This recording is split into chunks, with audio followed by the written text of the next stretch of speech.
to the flag of the United States of the United States of America and to the republic for which it stands, one nation, under God, under God, indivisible, indivisible, with liberty liberty and and justice justice for all. Oh, a disembodied Ms. Harper Pedersen. That's awesome. She's here somewhere. In Nevada. She's everywhere.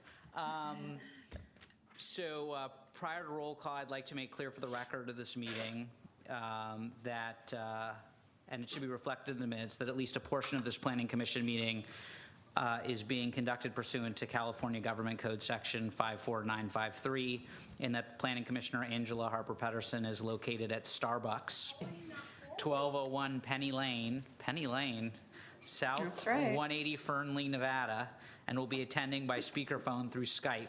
In accordance with the Ralph M. Brown Act, the teleconference location has been identified in the agenda for this meeting. I'd ask that staff now conduct a roll call, after which I'll ask Commissioner Harper Pedersen a few questions to confirm certain matters for the record. Commissioner Harper Pedersen, Yes. Commissioner Gutierrez, Present. Commissioner Bergman is absent this evening, Vice Chair Bradley, Present. and Chair Silberman. Present. So, Ms. Pedersen, if you would please respond to the following questions. Can you hear me well? Yes, I can. Were you able to hear our proceedings on this end up until now? Yes. Do you have a copy of the agenda for this meeting? Yes. Have you posted the agenda at the location where you're located? Yes. Is your location reasonably accessible to the public such that any member of the public could participate in this teleconference from your location if he or she wished to do so? Yes. Are there any members of the public there with you who would like to participate in the public comment portion of this meeting or otherwise address any agenda item for this meeting? No. Next, I would like to ask that any member of the Planning Commission speak up at this time if such member has not been able to clearly hear Commissioner Harper Pedersen. Seeing none, the comment shall reflect that all planning commissioners present have indicated that they were able to hear Commissioner Harper Pedersen. I would next request that any planning commissioner speak up at this time if such commissioner has any reason to believe, based on voice recognition or otherwise, that the person representing themselves to be Commissioner Harper Pedersen is not truly so. Seeing none, the record should reflect that no planning commissioner has expressed doubt of any kind that Planning Commissioner Harper Pedersen is the person participating by teleconference, with planning commissioners present here. Any votes taken during the teleconference portion of this meeting must be taken by roll call. With that, is there anyone here to speak on an item that is not on the agenda? This public comment item is designed to give folks an opportunity to speak to an item that is not on the agenda. If you're here to speak on an item that is on the agenda, I'll ask you to speak during the time that agenda item is being discussed. Anyone here to speak on an item that is not on the agenda? Seeing none, the next item on the agenda is approval of the September 18th, 2017 Planning Commission minutes. Does anyone have any corrections to the minutes? Any? I do have a correction. I was actually not at the meeting, but on page 3, it said I voted yes on 2 motions regarding 360 Industrial Road. I think it was meant to indicate that Commissioner Gutierrez had voted yes on those 2 motions. You're not here today. I was really not here for that one. All right, okay. Any other changes to the minutes? I'd entertain a motion to approve the minutes with those 2 changes. I so move. Second. Second, all right. Can I have a roll call, please? Commissioner Harper Pedersen, Abstain? Commissioner Gutierrez, Yes. Vice Chair Bradley, Yes. and Chair Silberman. Yes. All right, moving on to the public hearing. I am now going to read the procedure for public hearings. Staff will present a report on the history, physical features, etc. on the application, followed with staff's recommendations. The applicant may then make a presentation. Thereafter, interested members of the community may speak on the proposal. When all interested parties have had an opportunity to be heard, The hearing will be closed, and no further discussion from the floor can be held. The commission will then consider the evidence and make its recommendation. If you challenge a public hearing item in court, you may be limited to raising only those issues you or someone else raised at the public hearing described in this notice, the public notice, or in written correspondence delivered to the city at or prior to the public hearing. We ask that speakers fill out a speaker's form found by the door and hand it to the recording secretary, which I believe is Ms. Porras. Prior to addressing the commission, the speaker should come up to the microphone to speak since the meeting is being recorded. This will assist staff in preparing the minutes. And I don't have any speaker forms yet, and there are a lot of people here, so if you do intend to speak, I would ask you to seriously consider filling one of those out. And with that, I believe staff has a presentation. Oh, I guess I need to identify the item. I guess we're doing the general plan, land use map correction, and zoning district map correction for 10 properties on the west side of Elm Street, APN 045-311-070-2160. Thank you and good evening. I'm Laura Russell with the Planning Division. I'm presenting the proposed general plan land use map correction and associated zoning district map correction for you tonight. It's in regards to 10 properties, as mentioned, on the west side of Elm Street. The address range is 18 through 98 Elm Street, and all of the APNs listed on the screen and in your staff reports. Subject properties are shown here, both in today's zoning map as well as the Google overhead image. They are located north of Hull Drive, close to the northern city limits. The properties are currently developed with duplexes and one fourplex. They're small multifamily buildings located across the street. In response to a public document request, staff began research on the properties and their current and past land use classifications. In our research, we found that the properties had multifamily zoning back to at least 1954 and up to 2009. They were in the R3 district, which allowed multifamily housing units and expressly allowed apartments. The boundary between the R3 and the R1 districts in those days ran behind the subject properties down the middle of the block. It was located there for many decades. We reviewed the previous general plan land use map and found that the properties had a designation of multiple family high density, which allowed 40 to 80 units per acre. The historic map was actually handmade in the old-fashioned way of cutting out pieces of lines and pieces of pattern and put down onto a page. And it was, to be honest, relatively difficult to read. During the general plan land use update process, that old paper map was converted into an electronic map. In this transition, we can see that the subject properties were accidentally shown as single family instead of multifamily. The mapping error was carried forward through the general plan update process. When the general plan was adopted in 2009, the properties had been designated as single family, and so that is their current land use designation. On this map, they are shown as yellow inside the red dotted line, when they should have been the brown multifamily color that's across the street. The comprehensive zoning ordinance update took place right after the general plan update, and so that error was carried forward because, as you know, the zoning map has to be consistent with the general plan land use map. And we were, thoughtful about how a mistake like that, could have happened. And we've done the research that we can and looked at all of the records. And we approximate that it was probably just because the line was drawn down the middle of the street, which is a standard and common convention when creating zoning district boundaries. But in this particular case, it should have been drawn down the middle of the block, similar to what's actually happening across the street there, as you can see in this map. So prior to 2009, the general plan land use was multiple family high density, again, which allowed 40 to 80 units per acre. Currently, with the error, the current density is limited to 6 units per acre, that's single family. So if there was a new development proposed on one of these lots, it would be limited to just one single family home. The proposed correction would change it back to multiple family, and the designation would be medium density, which allows 21 to 59 units per acre. So there has been some change in terminology between the old general plan and the current general plan. So that category used to be called high density, and now in the new scheme of things, that is a medium density land use designation. So that's kind of the one distinction that I wanted to point out to you. It's not quite exactly the same language, but it is a similar density range and reflects the changes that were made to all of those high density areas to medium density during the general plan update. So that would be the areas that are shown again on the brown and the land use map.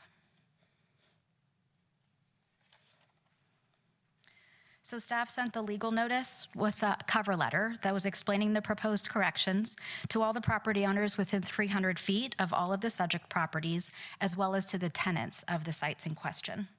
We received only 2 inquiries. One was for a trustee of one of the nearby properties, just wanted to confirm that the property that they were overseeing was not within the subject areas. So I corresponded with them. And the second was from a property owner of one of the properties that is within the subject area. She asked questions about the process and what had happened in the past, and I answered those. She expressed concern about how the neighborhood might change if the duplexes were demolished and larger apartment buildings were constructed in their place, but she did not expressly support or oppose these proposed map corrections when we were on the phone together.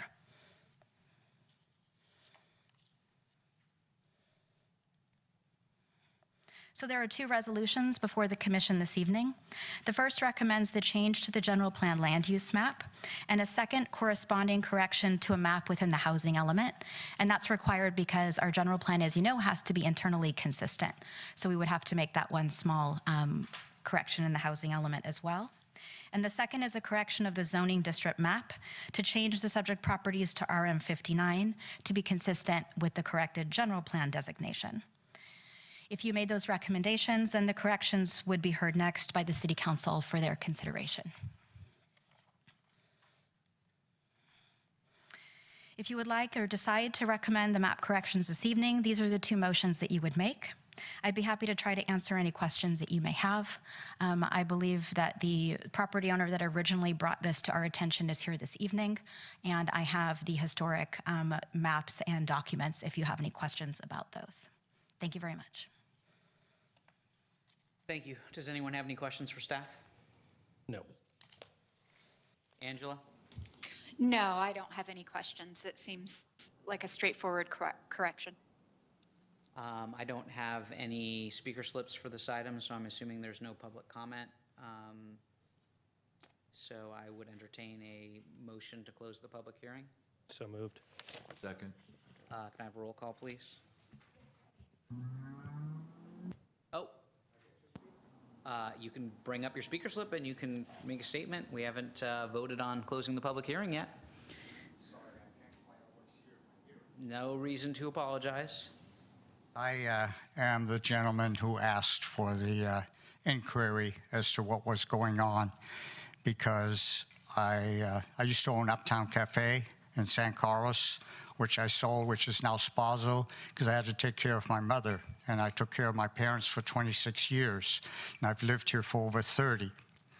And my mother passed away on October 15, 2015. So I cleaned up the duplex, did some remodeling, etc., cleaning up, repainting, and I put it on the market towards the end of April. And I couldn't get any offers. And I asked my realtor why. And so she asked some of the realtors that were inquiring about it, and they told her, well, it's single-family zoned. And I said, what are you talking about? This is a multifamily area. Where are you coming from? Nobody ever asked my parents to get the zoning changed. Nobody ever informed them. Nobody ever informed me, and I've been living there for 30 years, and I took care of everything for my parents. So my realtor said I would have to make a request to do the research, so I made the request, and thank you to Laura, who just gave you the presentation. She did a lot of research and put a lot of effort into this and found out it was a simple mistake when they went from manual labor to digital and just simply left out the color coding. And so I would ask you kindly, because I've already lost $400,000 in time and offers that I couldn't get of what it was worth to sell it, and I have 3 siblings, to be so kind and approve this correction and, you know, ask the city council to be so kind and approve the correction so that it's back to what it should have been in the first place. So I thank you kindly. I also know that Mr. Rubens is behind it 100% to making the correction. So I appreciate all the help that I have received from the city planning group as well as from Mr. Rubens. I hear a lot of bad things about City Hall, but I'll tell you, I've had nothing but They will take the compliment. I've had nothing but good experiences with the people that I've interacted. I thank you kindly. That's on Thank you video, kindly for and listening. it's going to be spliced together many, many times over the years, I'm sure. I believe there's a motion and a second pending to close the public hearing. Can I have a roll call, please? Commissioner Harper Pedersen, Yes. Commissioner Gutierrez, Yes. Vice Chair Bradley, Yes. and Chair Silberman. Yes. Any discussion among the commission? Nope. No. I would entertain a motion or two. I move that the Planning Commission adopt a resolution recommending the City Council to approve a general plan land use map correction to designate 10 properties on Elm Street with addresses and assessors' parcel numbers enumerated in the resolution to multiple family, medium density, based on the findings and for the reasons incorporated in the staff report. I'm guessing that the city attorney wants us to take these separately. Yes, we should. They're 2 separate resos. Can I have a second, please? Second. Can I have a roll call, please? Commissioner Harper Pedersen, Yes. Commissioner Gutierrez, Yes. Vice Chair Bradley, Yes. and Chair Silberman. Yes. Is there another motion? You started it. I move that the Planning Commission adopt a resolution recommending City Council approval of a zoning district map correction to designate the 10 properties on Elm Street with addresses and assessors' parcel numbers enumerated in the resolution to RM 59, multifamily, medium density, based on the findings and for the reasons incorporated in the staff report. Is there a second? Second. Can I have a roll call, please? Commissioner Harper Pedersen, Yes. Commissioner Gutierrez, Yes. Vice Chair Bradley, Yes. Chair Silberman. Yes. Thank you. I just noticed, I didn't actually notice this until this moment, that we notice people in Belmont if they're within the radius. Yeah. How interesting. Okay. They should do the same for us. I guess, yeah. Well, I'm the last house in San Carlos, right on the border of Belmont, and I've never gotten a notice from Belmont that Belmont was doing anything. Very interesting. All right, the next item is a regulation of commercial cannabis activities amendments to the zoning ordinance. And just for the record, I'd like to note that in my day job, I am an attorney for the County of San Mateo. The County of San Mateo is also exploring how, if at all, it's going to regulate cannabis. And I have been assigned by the County Council to coordinate that effort. In that capacity, I have coincidentally met with city staff on a couple of occasions where they were at meetings that I was also at. But I mean, there's no conflict, and I am here today solely as a planning commissioner and not as a lawyer. That's a lot of legalese there. Huh? Yeah, well, you know, consider the source. Well, thank you and good evening, Commissioners. My name is Martin Romo, Economic Development Coordinator. And before you this evening is a resolution recommending City Council adopt amendments to regulate commercial cannabis activities within Title VIII zoning of the Municipal Code. As part of this packet for this item, 2 additional documents were included for informational purposes only. These were the proposed amendments to the Health and Safety Code and the business taxes, licenses, and regulations. These are not part of today's discussion. Rather, these will be addressed at the City Council first reading of that ordinance on October 23rd. To present this item, I'd like to introduce the city's consultant, Tanya Sundberg from PlaceWorks. Thank you.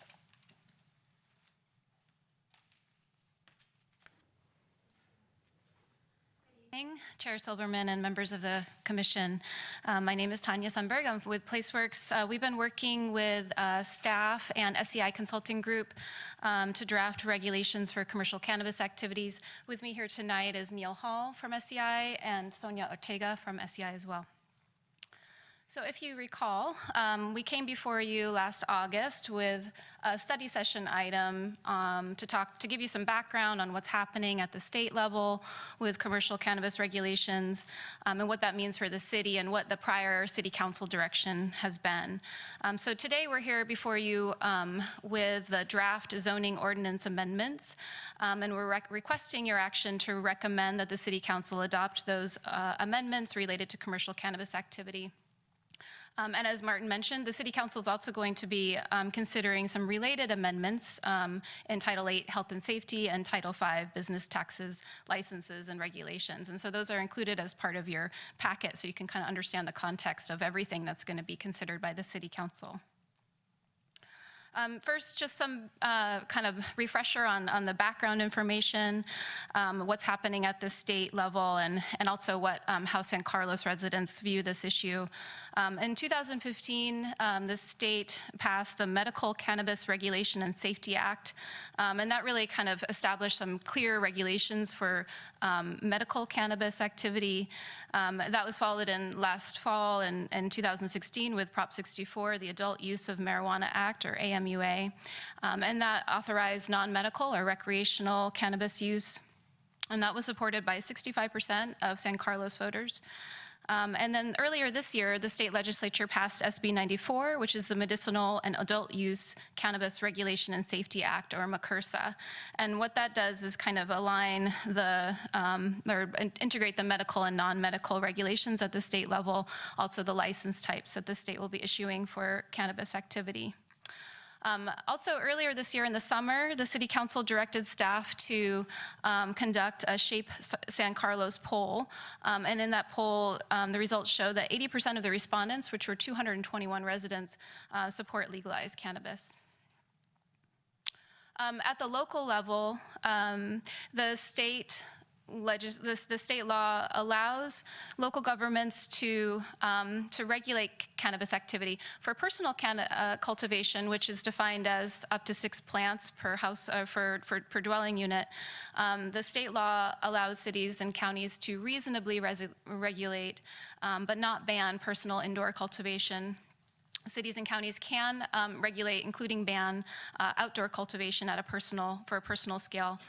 And then looking at commercial cannabis businesses, the state law allows local governments to adopt business and/or land use regulations for commercial cannabis activities. And the 5 kind of major activity types that are addressed in the state law are retail and delivery, cultivation, manufacturing, testing, and distribution.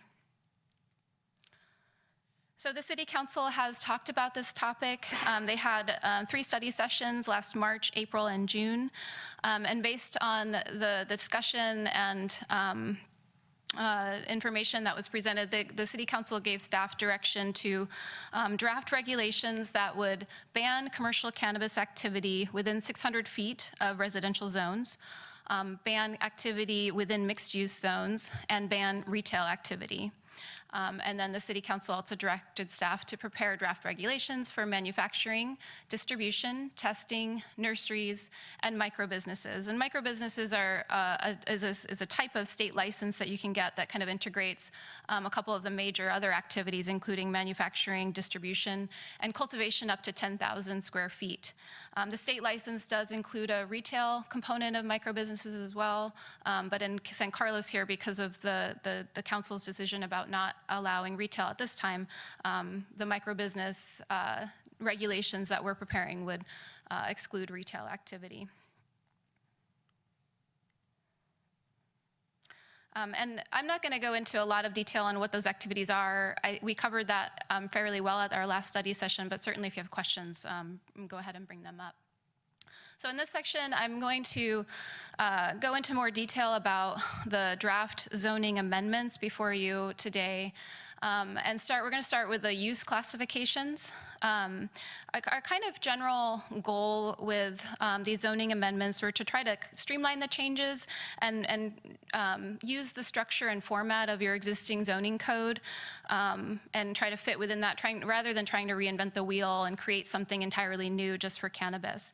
So with that in mind, our first step was to look at the license types that are addressed in the state law under MCRSA, and we compared those to the use classifications that are in the existing San Carlos zoning ordinance. And you can see how they align in this table. The first category under the state license type is cannabis nurseries. That's a kind of subcategory under the general larger category of cultivation. So for nurseries, that fits fairly well within the city's nurseries and garden centers use classification.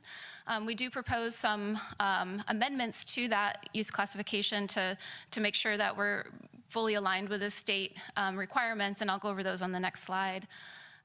Moving on to the next two, manufacturing, the state law has two permit license types for manufacturing. Type 1 is manufacturing with non-volatile solvents, and type 2 is using volatile solvents. Both of those fit within the city's industry general use classification, with really just a minor amendment proposed about just kind of stating explicitly that that's cannabis manufacturing is covered by that use classification.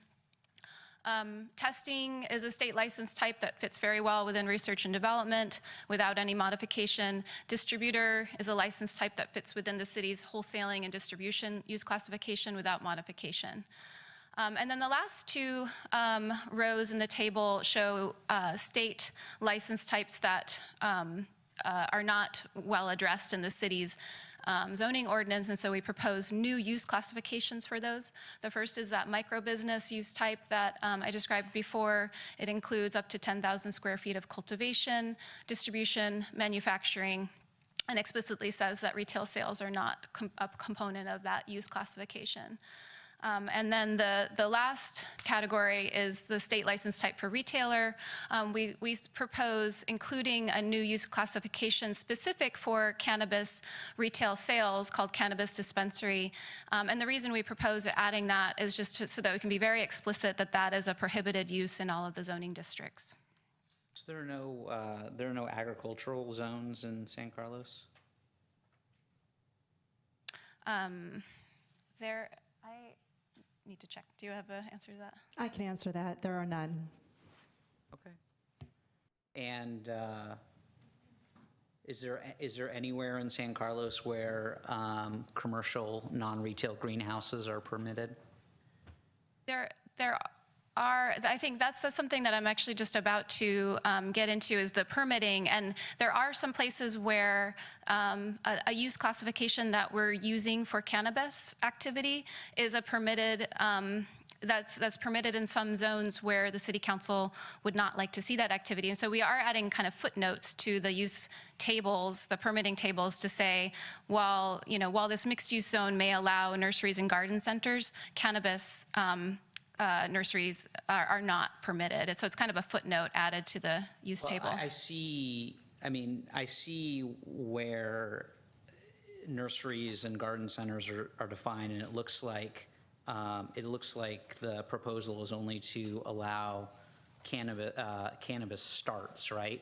But what I'm wondering is it possible under the existing code to set up a greenhouse, in other areas of the city, and are we expressly prohibiting the cultivation of cannabis in locations where greenhouses can go?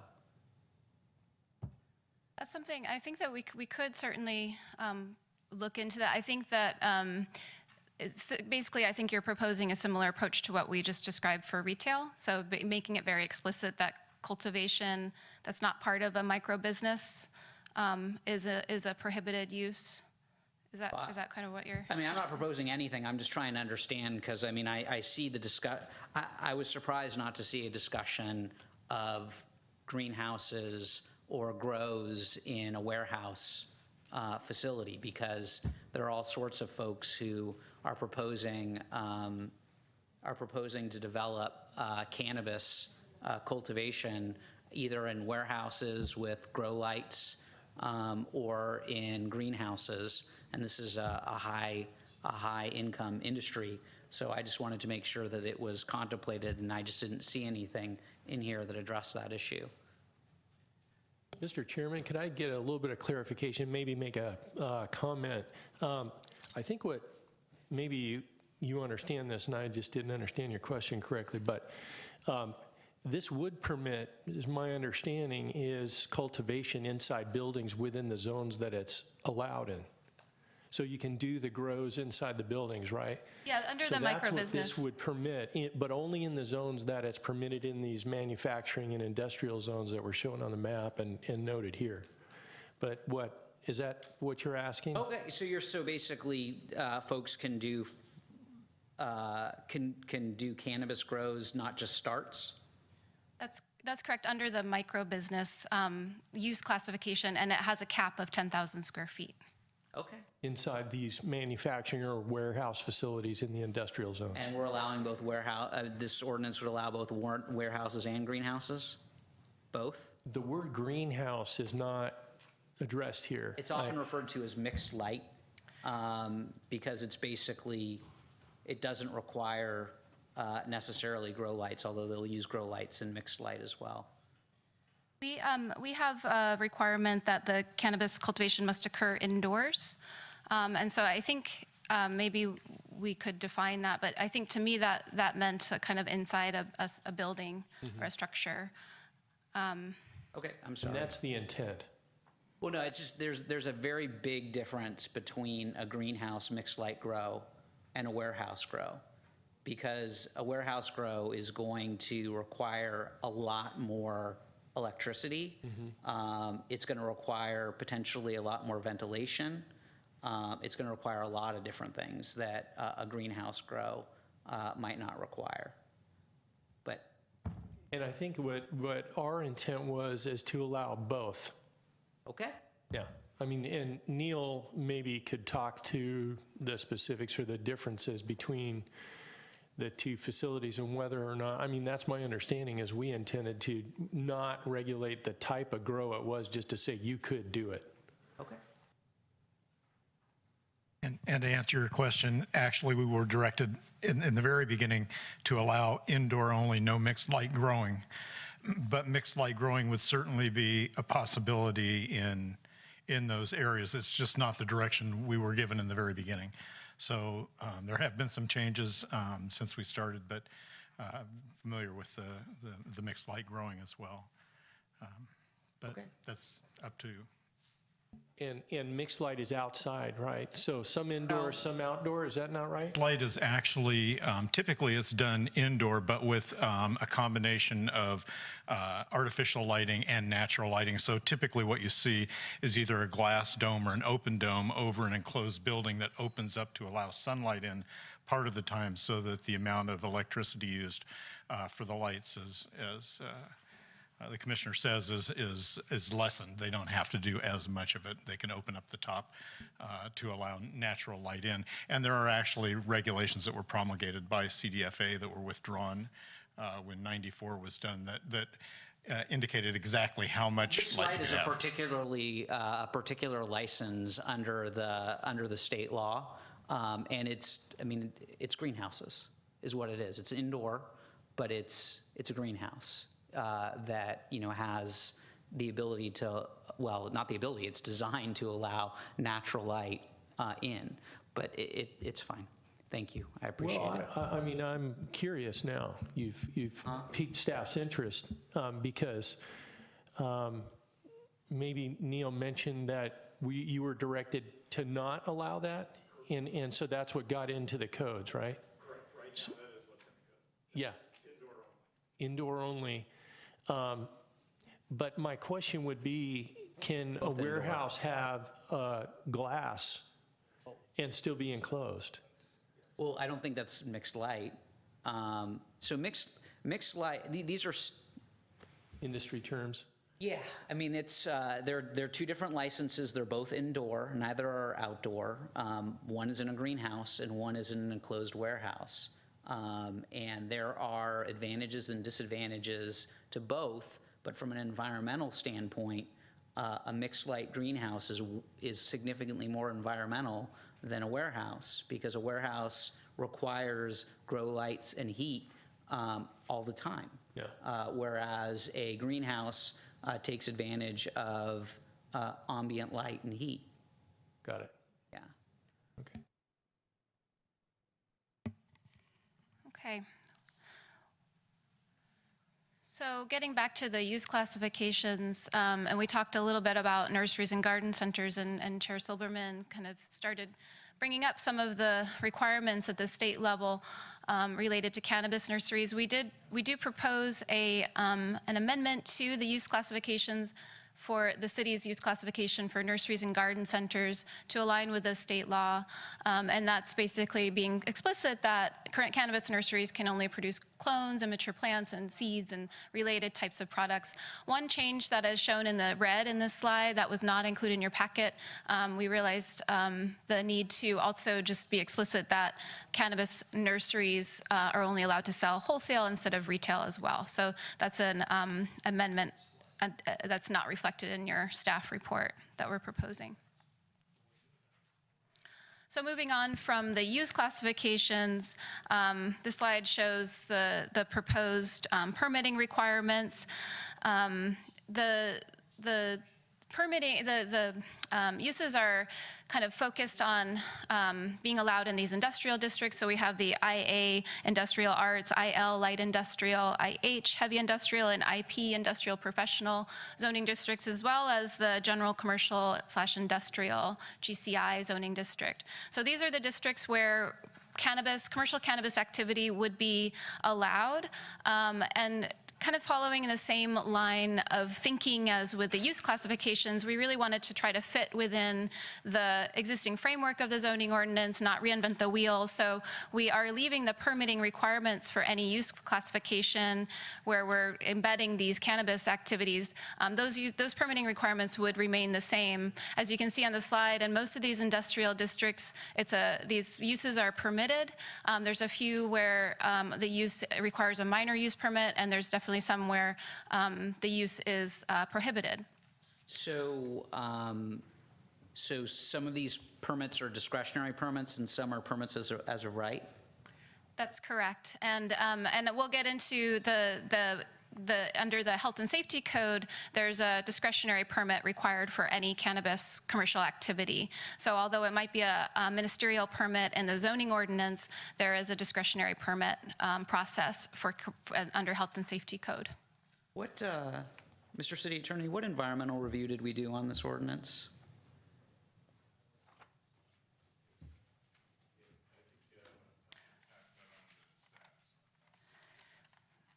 As the staff report reflects using a SB 90, I'm sorry, the CEQA exemption that's in SB 94 for adopting regulations. So SB 94 explicitly states that adopting regulations for commercial cannabis activity do not require CEQA review as long as there's a later discretionary review at the permit level. Yeah, but that's why I was asking whether the permits were discretionary or as of right. So we have permits that are as of right. So how are we doing CEQA review for those? There's I think it's written in there's a discretionary permit under health and safety code, and the CEQA review would happen through that permit process. The state permit? The city's health and safety. Chapter 8 requires a permit for one of these. So there is a discretionary permit. It may not be a zoning permit, but there's a health and safety So permit. they're going to have to do theoretically a full EIR? Well, I think we'll have to do, I mean, theoretically, if it was a really large facility and it had a lot of impacts that we'd need to study, yes. But normally, I think it's going to be in an existing building, and it will be, we'll have to evaluate and do an initial study and work our way through the process. So where are those discretionary permits going to? Are they going to the Planning Commission, or are they being done at a staff level? They would be, under health and safety, they'd be at the staff level. The zoning administrator. ZA, that's right, the zoning administrator would be handling it first, and then there'd be appeal.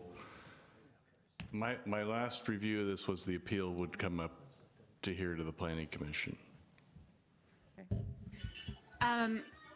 David, if you can hear me, I had the same concerns. I was under the impression from our last meeting that when I specifically asked about the discretionary use permits, I was under the impression that a cannabis business wouldn't be permitted by right and under any zoning circumstances, and that we would have discretionary review. But I guess now I'm hearing that that's not the case, and I'm wondering how staff or the consultants came to decide this different route. Yeah, okay. Okay. So the discretionary permit that we're talking about is a commercial cannabis business permit. That permit is required for any cannabis business that starts here. And the idea is that in your MUP processes and oftentimes in CUP processes, the revocation or the stopping of one of the businesses requires a lengthy appeals process. So the commercial cannabis business permit is also required. It's issued by the city in order for the business to operate. The revocation on that is typically much simpler than it is on a CUP or an MUP, which has built-in processes. But as part of that process, it is a discretionary permit. It is done as by the zoning administrator. But at this point, and I know that the council has added some different direction, but the appeal would go to the Planning Commission, and then likely, I assume, to the council after that. You take the normal steps that would go through the appeals of that particular permit. So there is a separate discretionary permit that is issued called a commercial cannabis business permit in the health and safety portion of the ordinance. That help? Yeah, I'm trying to keep my lawyer hat off today, so it's certainly responsive. Does the Planning Commission have any other, have we ever reviewed any other discretionary business permits as an appellate board? Well, you are the longest standing planning commissioner by 1 year. I can say that with one year's less history, the answer is no. I can't recall either. But yeah, I mean, I certainly don't recall doing it. I'm wondering if historically, though, that precedes me. basically what Angela is observing is that this seems to require an appeals process that is new or unique in that previously business license permits didn't get appealed to the Planning Commission, and that's a yes. That is a accurate observation. That is, and I think our consultants, I think, said it fairly well, that a use permit is a right that will run with the land, and I think the due process standards that apply to that are different than a discretionary permit that by its terms can be revoked for a violation. And then the appeals process, I think working with staff, we were thinking because there's an overlay of zoning and issues here, that it would be appropriate that the Planning Commission hear, after the zoning administrator, hear the appeal, because that's the other standing body that we have in the city. And then ultimately, the last version I was just informed, we did include a provision that the final appeal would be to the city council. And staff understands they're going to have to do an initial study for every single permit that it issues, and ultimately do whatever environmental review is required by that initial study. I mean, That seems unusual, not something that I've observed the city doing.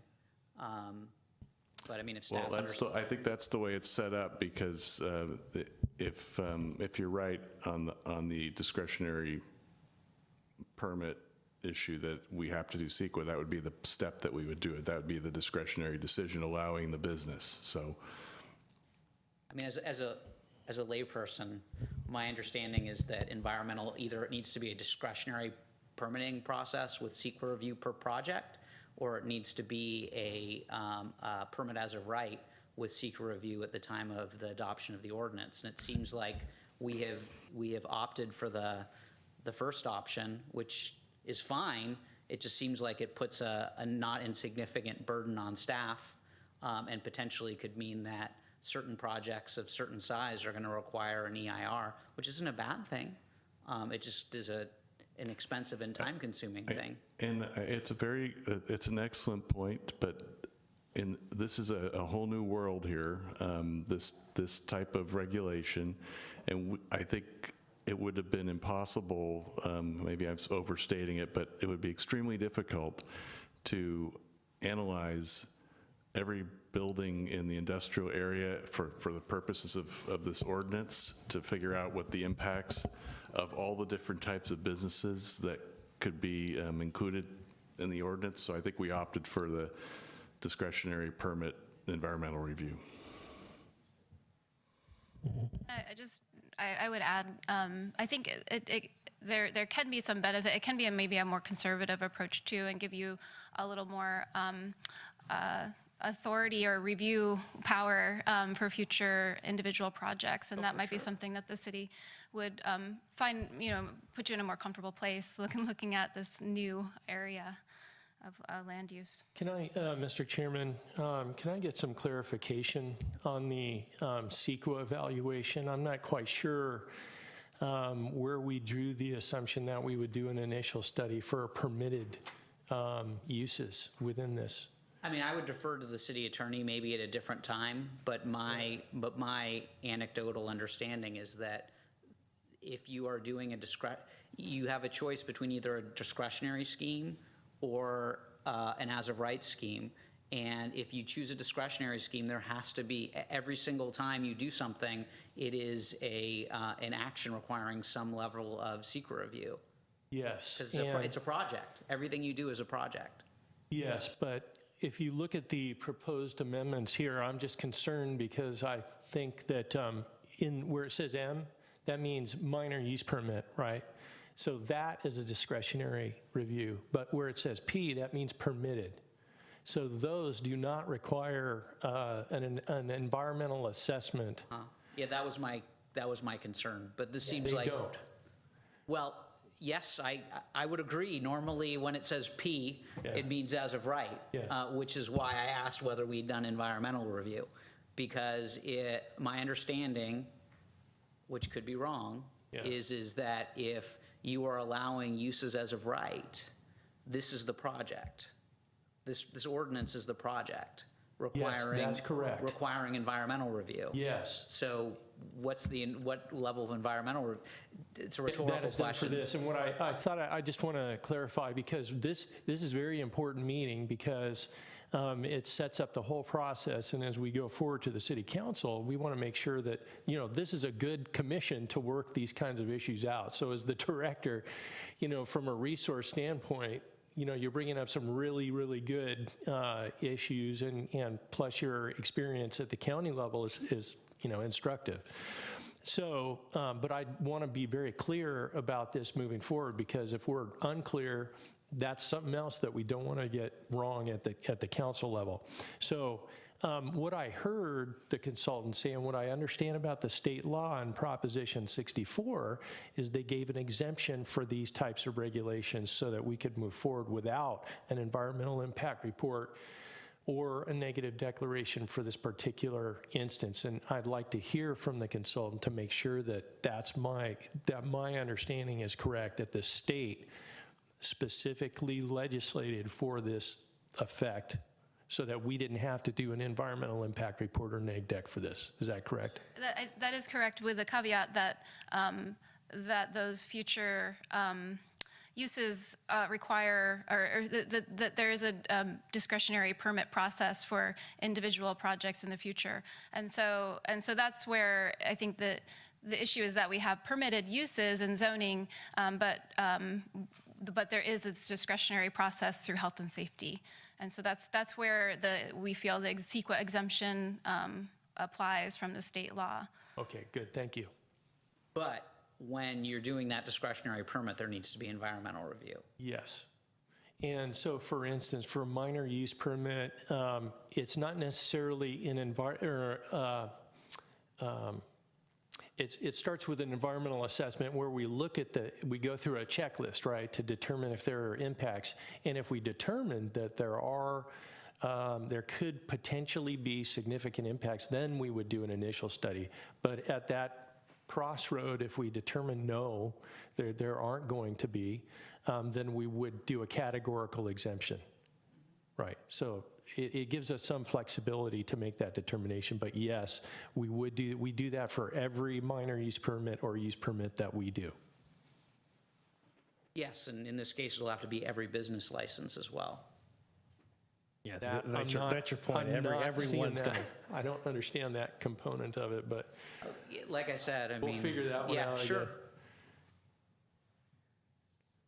Okay, so just to finish up on this slide, the lower two rows of the table are those new use classifications, so there were not existing permitting requirements established in the code. So we do propose that the microbusiness type kind of align with the other activity types that are encompassed in microbusiness. So it's shown as permitted in the GCI, IA, IL, and IH zones, and prohibited in the IP zone.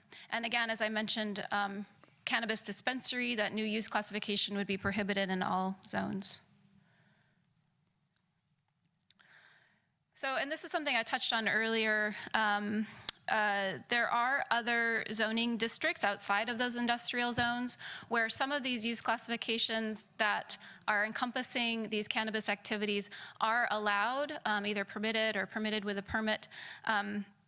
And there are, in some of those other commercial mixed-use zones, that's not an area where the city would like to see that activity. So we do propose that some amendments to chapters 18.05 mixed-use districts and 18.06 commercial districts to clarify that any commercial cannabis businesses that are encompassed in that use classification are prohibited, and that's done using a footnote in the use permitting table.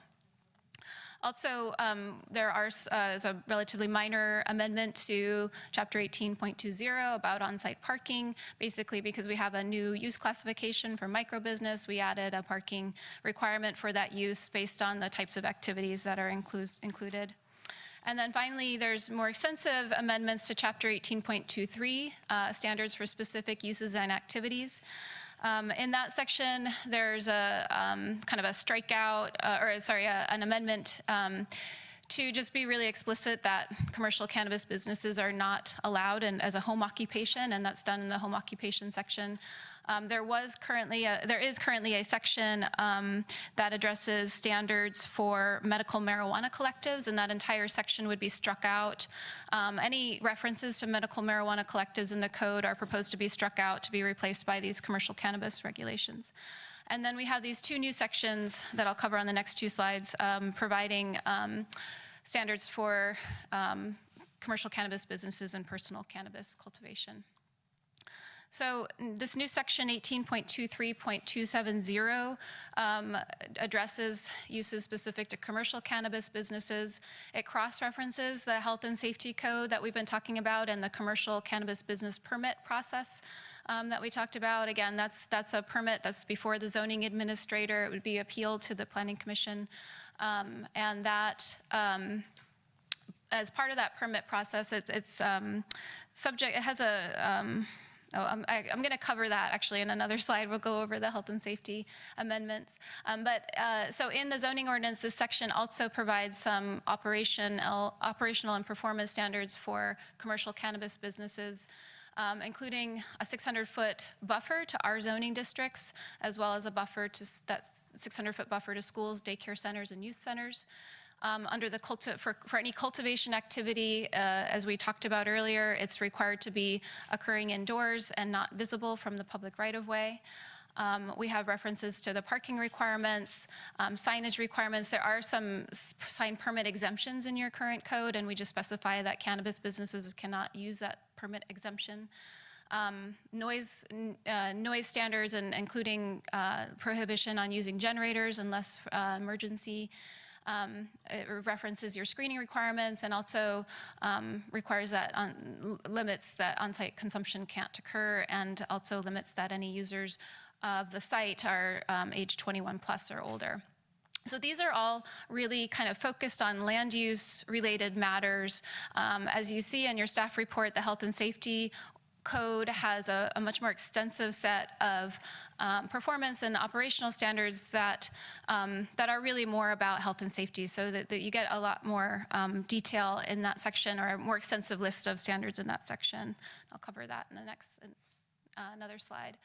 On personal cannabis cultivation, there's a short section that we are proposing to add, clarifying that a permit isn't required for personal cannabis. It defines it as up to 6 plants per dwelling unit. And the kind of main limitation is that it can't be visible from the public right-of-way.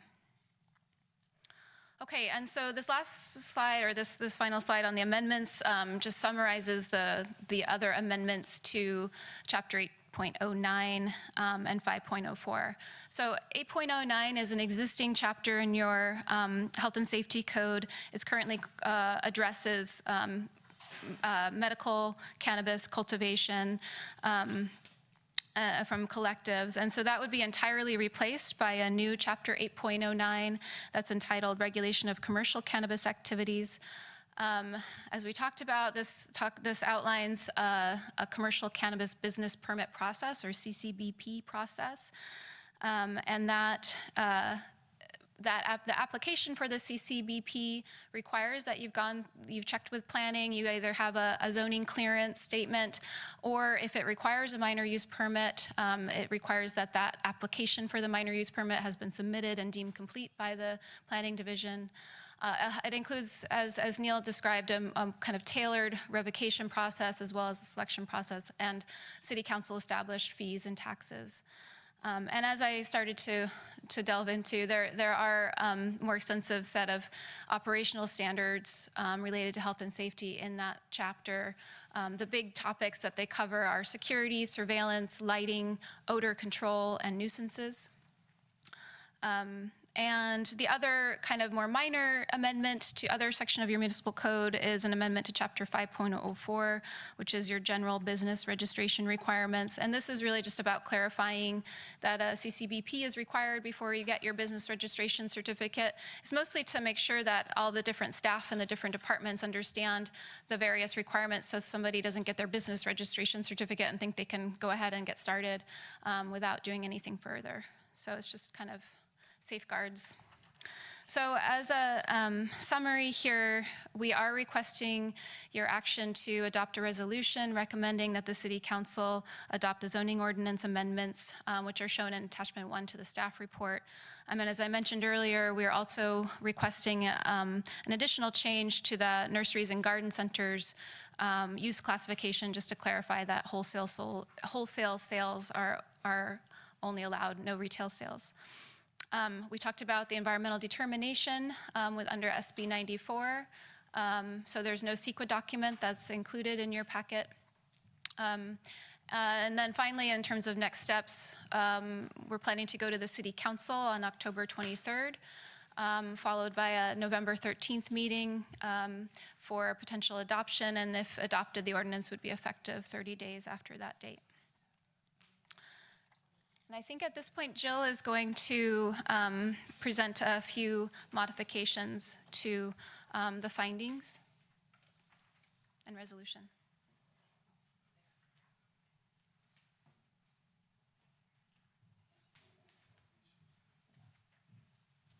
Good evening, Commissioners. Evening, Jill.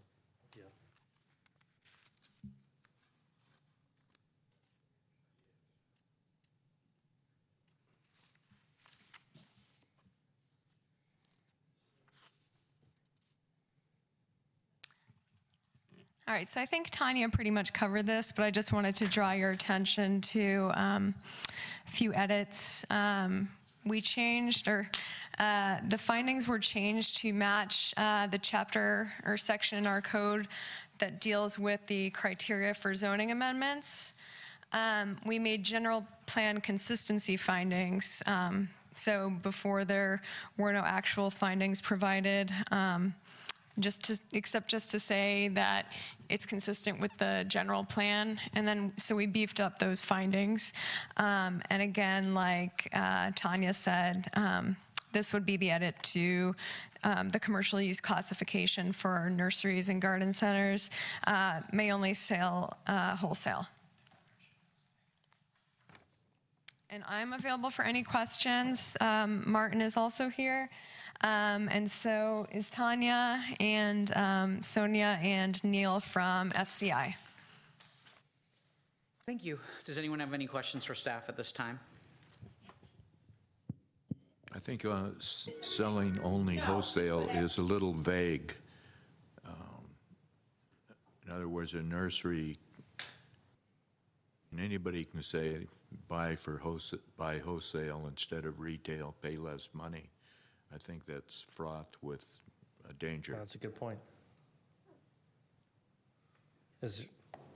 Like basically, there are A legal there definition are of- flower places where if you just have a business license, you can go in and buy flowers And the whole reason for making a distinguishing it is that in most cities, and this occurred up in the city of Shasta Lake, for instance, the land use classification for nursery says retail, and it said it also in the chart. However, the state license type does not allow them to sell anything other than to another licensee. So even if they wanted to, and it was vague in your ordinance, by state law, a nursery can only sell to another licensed entity with a state license. So it wouldn't really make any difference. It can be clarified, but they won't be able to sell to an individual. Thank you. My blood pressure just went down. Any other questions for staff at this time? I do have a question. In reference to the 600-foot buffer zone, I'm curious what buffer zones, if any, we have for alcohol-related businesses, particularly liquor stores or stores that make more than 50% of their profits from liquor. Hi, Angela. This is Lisa Porras. We don't have any buffers from businesses that sell alcohol, nor do we have them from like a standalone bar or nightclub. We don't have buffers for those particular types of uses. Okay, so I mean, seeing a 600 buffer, it seems a little inadequate, but I guess given the fact that we don't have any buffers for alcohol-related businesses, I'm starting to understand the thinking there. Thank you. So I had a quick question too. When we're talking about the appeal of the denial, I don't see in the report anywhere that says that the city council is the last. I see planning commission, but I don't see anything else. Is that going to be added on, or? There's still, that part is still, it's been an iterative process to determine what the final appeal would be within the city. So this will come before the city council, and we'll be presenting it with the final appeal being the city council. It would be ZA to planning commission to city council. However, But aren't we making a you recommendation? should make that very clear. If that's what the Yeah. commission's will is, that you would like that to happen, please make it part of your motion. Okay. I don't know if that is or not, but I just wanted to point out, it does not say that, so. Right. Any other questions for staff at this time? Is there anyone, I don't have any speaker slips. I'm assuming there's no public comment. If you'd like to make public comment, if you'd come on up.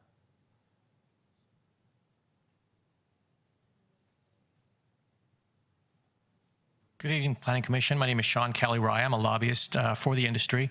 I have several clients in the area, actually, that operate in and around the area. The only thing that I just, and this is probably nothing you can really take care of, this is more of a city council issue, is the complete denial that there is retail sales that exist today in San Carlos. It's as though you want to produce it, you want to provide all the wholesale resources, you want all these jobs and all this revenue, but you want to push off the retail component and any negative impacts on other cities. It's just like the city that says that they like high-speed rail, that they love lots of housing, and that they love all these other wonderful things, but want to push it in some other city. And so it's just something that should be thought of is retail sales exist now, and they exist in the form of illegal delivery services. And there's no sort of thought or any sort of acknowledgement that that is existing right now. And it's not because retail delivery stores, delivery services are like ice cream trucks. There are not cars just driving around with product selling once they put their bells and whistles on. These are customers in San Carlos at residences, near schools, near other sensitive receptors that are asking for this product to be brought to their home. And so, I mean, there's the tax issue there, and you don't have to like cannabis, and that's fine. That issue is for yourselves to decide, but you should at least take that revenue, and if you don't like cannabis, you should take 100% of that revenue and give it to the police department and enforce against illegal activity. You're doing neither. You're trying to get some revenue from some jobs, and you're not dealing with any of the retail aspect whatsoever, positive or negative. And I just, as you move forward, somebody has to look at those retail delivery sales. You may not be ready for a storefront. Other cities are not ready for storefronts. But even Redwood City is thinking about and looking at retail delivery sales. Mountain View just had a conversation with their staff and is going to look at having an ordinance with storefronts, with retail delivery sales, and the other components of the industry. Did you see section 8.09.080? I don't have it in front of me. I mean, it's regulating delivery. It's not allowing delivery to originate in San Carlos, but it doesn't prohibit delivery from coming into San Carlos. And to the extent the city wanted to enact a tax, it could recover the sales tax from those deliveries, right? No, they can't. A tax would be from where it originates, the point of sale. That would be at the city that actually originates. So actually, all you're saying is it can come from elsewhere, and that's okay, and we're fine with that. And that's probably something you can't really enforce against anyway, frankly. It's problematic and a low priority from what I understand in speaking with the sheriff. But there are businesses here that are already delivering, and so you're going to force them and their customer and their employees to have to go to San Jose, possibly. And just delivering from San Jose to San Carlos is just not going to work. Even without traffic, it takes you 40 or 50 minutes to get here. They can come from Pacifica. They're going to allow them in Pacifica, so. Okay, well, it's a policy decision you can make. I mean, if you don't want to acknowledge the fact but what you're going to do is create an illegal market for yourselves, then that's fine. Thank you. Any other public comment? All right, I'd entertain a motion to close the public hearing. So moved. Second. Can I have a roll call, please?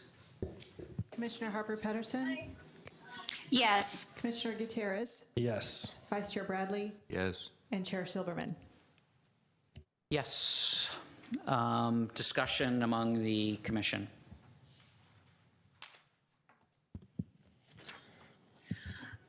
I mean, there's a lot to consider.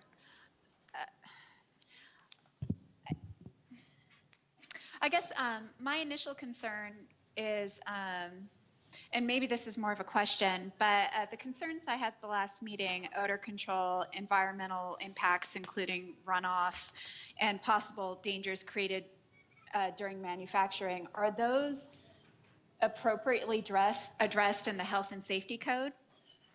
So odor control is addressed by the ordinance, and it requires that odor be controlled such that it can't be smelled outside of the location. Right. As far as safety is concerned, I guess we'll see when the state regulations actually get approved, because they haven't been approved yet. But there are measures within the state. My understanding is there are measures within the state regulations that are intended to deal with concerns in the manufacturing process. I mean, I'll just jump in. I'm going to vote no. I want to observe that I can tell that staff and the consultants did an enormous amount of work. They tried really, really hard. My concern is timing more than anything else. This is, I think someone wise, may have been Mr. Savay, made some sort of reference to this being a brave new world or a dynamic environment, and it's both. We don't know.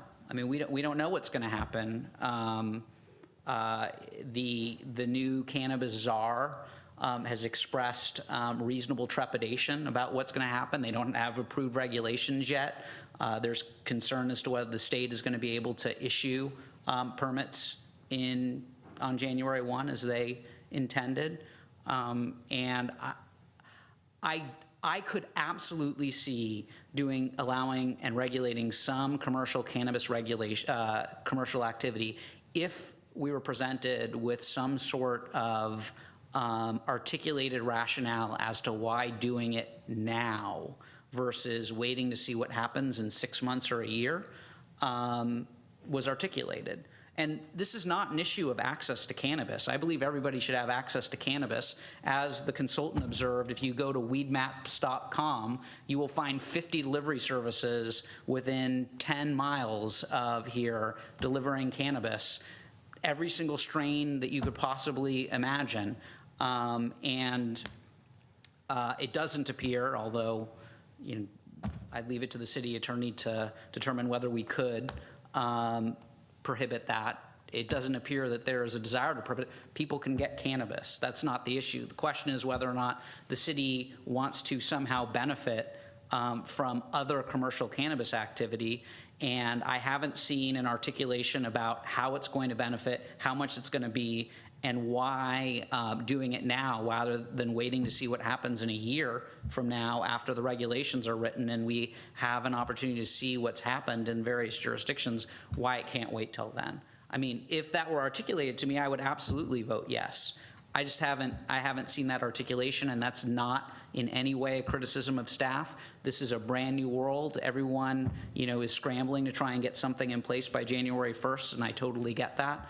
But I think that I would probably recommend, I can't today, but I'd recommend that the city extend its moratorium for some period of time and see what happens. Let the jurisdictions that are going to experiment with this, like San Francisco and San Jose and Oakland, let's see what happens. Let's see whether they have a Denver type experience or a Portland type experience, and see what works and what doesn't work. Let the state get its regulations in place and then do something. Or if there's some small amount that we want to regulate now because we can articulate how we're going to benefit, there's some particular big producer who wants to provide significant benefits to the city and come in, and we want to regulate to allow them to do that because we can articulate the benefit to the city, go for it.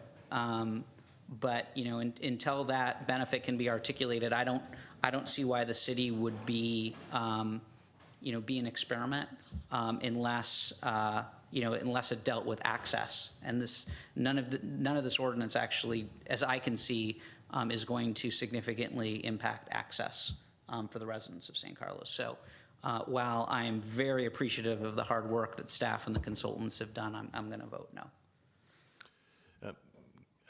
Chairman, I think the timing issue is dictated by the licenses that may or may not be ready on January 1st. And just to correct the record, San Carlos does not have a moratorium. We did not get any direction from our council to do a moratorium. Oh. So this is the regulations and the rules that are intended to be proactive to deal with what's coming January 1st. But that is an option that the council could have and they still could have. There's still time to do a moratorium, but that's not the direction that staff has gotten. Understood. I guess I'm more of an optimist than Mr. Chair at this point. I've never been accused of that. But I do want to say this. As a psychologist, I did an internship 20-some years ago and had a postdoc fellowship in a medical clinic in Oakland where I was carjacked. It was I didn't know that story was going that way. You got me. That's another story. All right. Our medical clinic was a dispensary for methadone for heroin users. And so I had a lot of patients. All the patients used heroin, but I have a book full of stories about marijuana use and heroin use and crack and everything else in between. So I take this very seriously. I've lived in this city for 33 years. I believe it's the city of good living. I want to keep it that way. I would oppose this from the start if the council was interested in proposing retail sales. I don't want pot stores in San Carlos. So, as this gentleman said, we're ignoring that people can deliver here. That doesn't make it right. We shouldn't permit illegal activity. But I'm willing to bring up the motion and see where it goes. So we have two options, basically, so. Well, there's three. I mean, we can recommend adoption as it is. We can recommend that it not be adopted. Three, yeah. Or we could recommend adoption with changes. And I would observe that if we do recommend adoption, I would suggest that staff consider, well, one, from just an administrative standpoint, there are places where it refers to the sheriff's department, it's the sheriff's office, and there are certain times that it refers to, the police versus the sheriff. That probably should be just cleaned up. And then, another thing that could be considered is, adding some additional environmental aspects to this. Indoor cultivation requires a great deal of energy. The city can consider requiring certain amounts of renewable energy versus, dirty energy. It could, consider requiring certain amounts of water reuse. It could consider requiring solar panels on warehouses that do this. I mean, I'm sure that it could consider a lot of different things that would improve the environmental footprint of these operations if there is an intent to adopt this. Angela, since we can't see you. I am waving my arms furiously. I'm kidding. Yeah, I agree with David about the indoor cultivation requiring a really large amount of energy consumption, which is why looking back on David's comment about mixed light facilities and being able to take advantage of ambient light, I sure wish City Council would reconsider that, or explain more about the justifications of why that's not being considered, or use other environmental incentive options, water reuse, solar, things of that ire. I mean, I still have concerns about how and when CEQA is triggered. I appreciated the explanation from staff earlier, but I'm still a little confused on that. And then I'm also concerned about the legitimacy of the Planning Commission's role in the business permit appeal process, but I understand the thinking of the consultants in regards to that. I guess from my understanding, if I'm understanding this correctly, discretionary permits as a business permit won't go through the land and are easier to revoke if there are violations. And that's the reason we're pursuing that option. Am I right in thinking that? Yes. Thanks, Al. So I think those are my comments for now. I mean, if someone could make a motion at this point, or Yeah, so where do we go from here? Because it doesn't sound like alternative number one is is going to fly. Improving it with changes? I don't know. It sounds like there might be, I don't know where you're voting. There could be 3 votes. I mean, I'm only 1 vote. We can, we could just make the motion to adopt it as it is and then see how the vote goes. Okay. Do we want to? Or make a motion to adopt it with changes and see how that vote goes. I mean, I don't feel strongly So about it. discussion-wise, how do you guys feel about the final appeal of denial to add city council? Well, that's city council's call, whether they want to be the final appeal. It's not, you can, I think that, well, It's a recommendation you could make or choose not to make. yeah. I guess getting back to the question, how do you guys feel about that? I'd be okay with recommending that, Jesse, if that's where you're headed.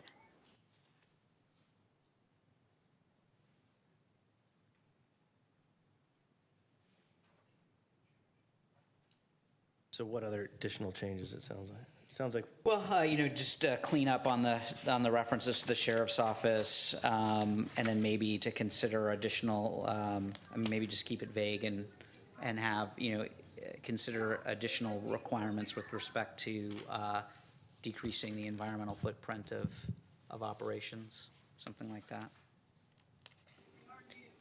you're the master of the. I'll make the motion and vote against it. I don't care. Where's the motion? Can someone put the motion up? There is no motion on the presentation. However, if you look at page 5, you can use the alternative as a motion. For example, Adopt a you move that the Planning Commission adopt a resolution recommending that the City Council adopt amendments to Title 18 of zoning at the bottom of page 5.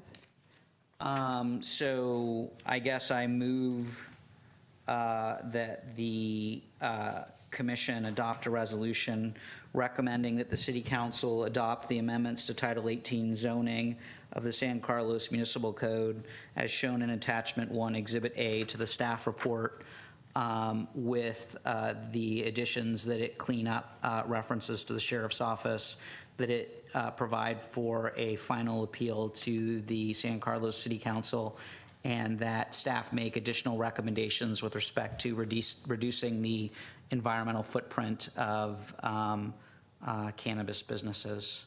That would be my motion. I'll second that. Can I have a roll call vote, please? Just before you vote, there was one other question about the wholesale issue, and it might be that you would want to clarify that to say wholesale to other licensed cannabis businesses. Oh, there you go. I would ask to be able to make an amendment to my own motion, adding that clarification to the definition of wholesale. And I'll second that as well. All right, with the new amended motion seconded, can I have a roll call vote, please? Commissioner Harper Pedersen, Yes. Commissioner Gutierrez, Yes. Vice Chair Bradley, Yes. and Chair Silberman. No. Passes 3-1, see? I was an optimist.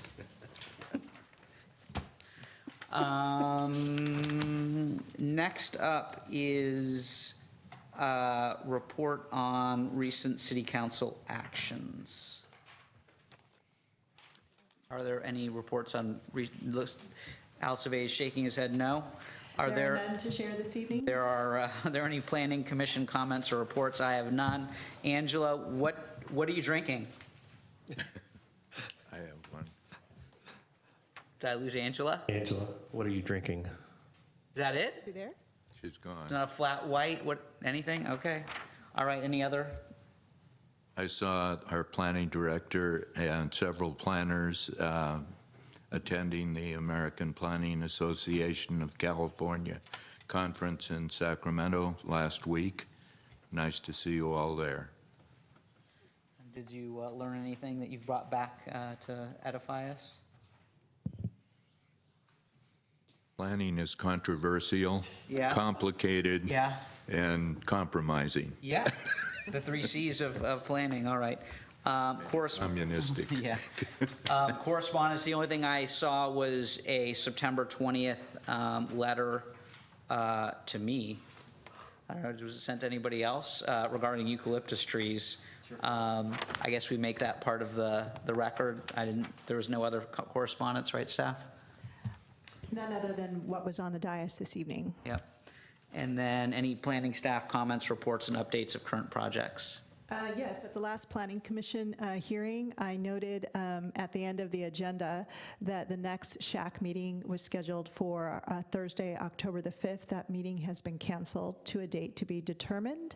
So, Pleased to hear that because I had a conflict, so okay. good. Well, Do you know when the next one will be? we don't have a makeup date yet, but we still are aiming for perhaps later this month or early November. So we're still working out some details in preparation of that meeting. So I just wanted to note for the record, in case anyone might be watching, that there is not a SHAC meeting on Thursday, October the 5th. I believe on October 9th, we are still scheduled for a study session with the City Council on daycare. I'm getting a nod yes from Martin. That's on the City Council's agenda. And then at the next Planning Commission meeting, we have two items on the agenda. One is actually a single-family residence, but the reason it's coming to the Planning Commission is because it needs a creek exception setback. So the Planning Commission will get to look at yet another home. I believe you recall you looked at another one of these cases before, but that's the only reason it's coming to you. And then the next item on the agenda is an application for a new billboard at 815 American. So that will be before you as well. And those are the only two items that we have for the next meeting on October 16th. And that's all I have. Awesome. Mr. Chairman, perhaps not under this title, but I just wanted to let the commission know that in terms of learning more about cannabis and how it will affect the future of our cities. I'm the chair of the Bay Area Planning Directors Association, and we put on educational sessions twice a year. And on the 13th of October, we'll be doing our fall session called Cannabis and the City, Navigating the Regulatory Environment and Community Expectations for Cannabis. And I'm going to go ahead and forward you the flyer for that. And Neil Hall will be one of the speakers at the event. We'll have the City of Berkeley, the City of Oakland, the City of San Rafael talking about their experiences because they have more mature experiences with cannabis. We'll have a dispensary owner from San Jose, from Elemental Wellness, the Senior Vice President of Operations. We'll have a lobbyist in the political realm, and we'll have an attorney from Myers-Nave.